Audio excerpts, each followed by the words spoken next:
Hi, this is Dr. Cax Dupere. Welcome back. And we're looking at misinformation and disinformation. And we were looking initially at Matthew Brown's USA Today article. You see, he said there was only one patent issued, and it was issued to the Purbright Institute in 2018. But that's not true. There were two patents issued in 2018. One was for a virus with a live attenuated virus, and one was for a virus with extended tissue tropism. And another patent was also issued to the Purbright Institute on September 9, 2014. Ladies and gentlemen, shortly after that patent was issued in September 9, 2014, I don't know whether it's coincidence, shortly after that patent was issued, gain of function testing was halted. Why? I don't know. But the Matthew Brown article also said that only two grants were given by the Bill and Melinda Gates Foundation to the Purbright Institute. Well, these are three grants. The first one was in 2013, November. The second one was in 2016, June, for $387,000. The first one was for $187,000. And the third one tops everything. It was for $5.5 million. And it was given in 2019. Now, I'm still really a bit edgy about why Matthew Brown failed to do his own homework and go to the Bill and Melinda Gates Foundation, as he said he did, and not see that there was a grant posted for $5.5 million, and that the Purbright Institute actually mentioned that third grant. Now, that grant was given 4 months before Matthew Brown wrote his article. And as at that time, that information on the Purbright Institute website was public. So what does that tell you? My conclusion for you on this Matthew Brown's USA Today article, nothing personal, is that the Bill and Melinda Gates Foundation with the Purbright Institute was not passed, as Matthew Brown claims.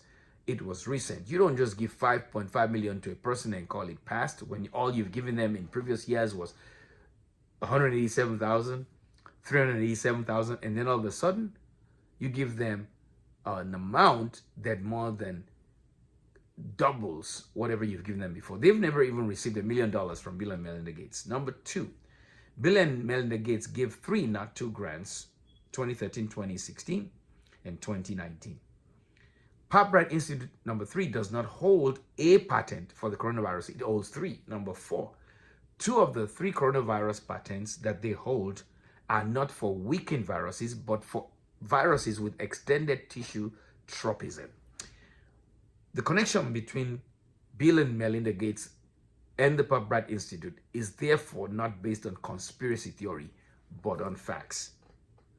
Now, next thing is that they said that there have not been any publicly available genetic sequences for the SARS-CoV-2 virus. That's what Matthew Brown said in his article. But guess what? There may not have been.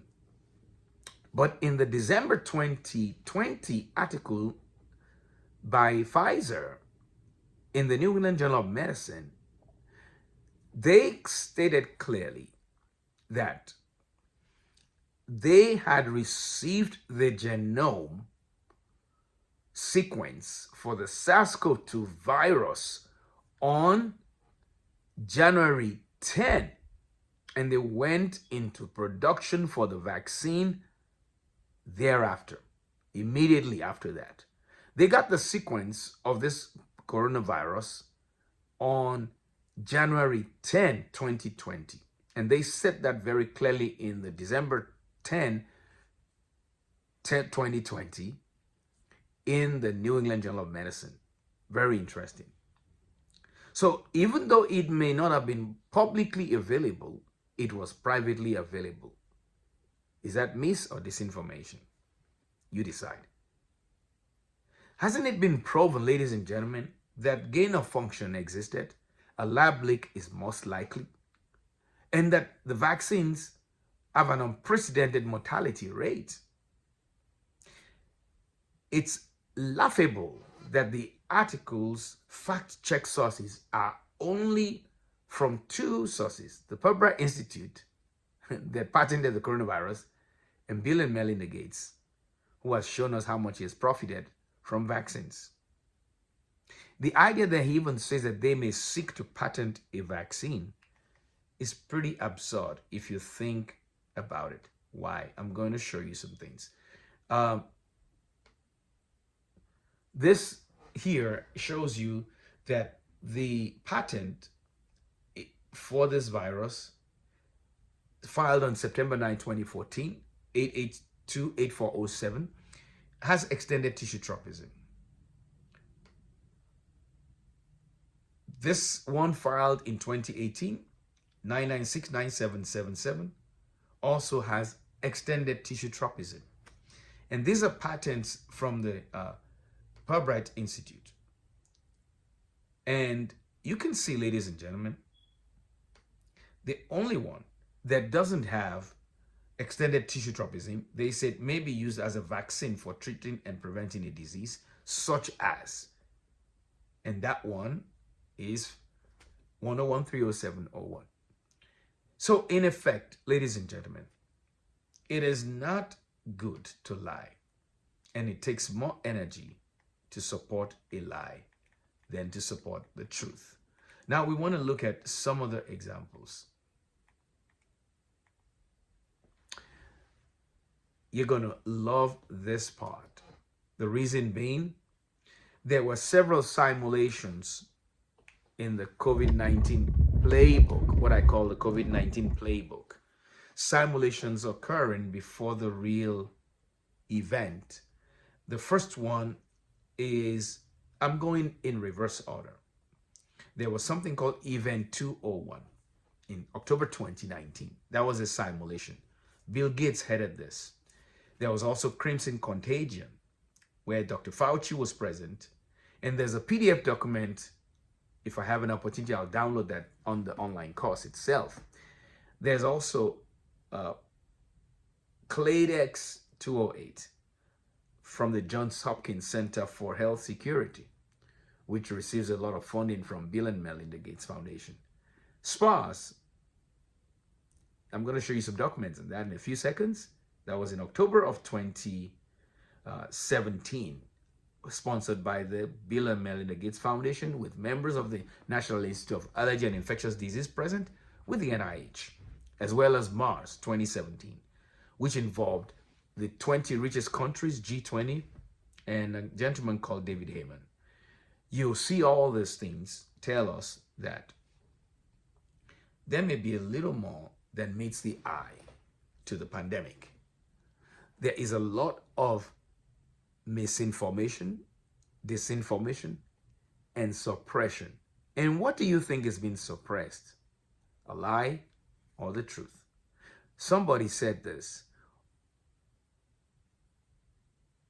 you may bring an army of tanks against an insurgent, but there's nothing that can stop an idea whose time has come, or a book when it's written. This is Dr. Caxton. SPARS pandemic was 2017. Very predictable as a playbook for what's happening right now in COVID-19. You will be shocked that a futuristic scenario for public health risk communicators, sponsored by the Johns Hopkins Center for Health Security, sponsored also by Bill Gates, had everything, and the document is online. You will be shocked, and I recommend that you go look for this PDF. It's 89 pages, and they have explained everything that's going on right now during this pandemic. Misinformation is usually a form of tyranny, of suppression. Anything that's often suppressed is the truth, and anything that's forced down people's throats is often a lie. Keep that in mind next time you hear something being oppressed or suppressed. Have a wonderful day. This is Dr. Caxton.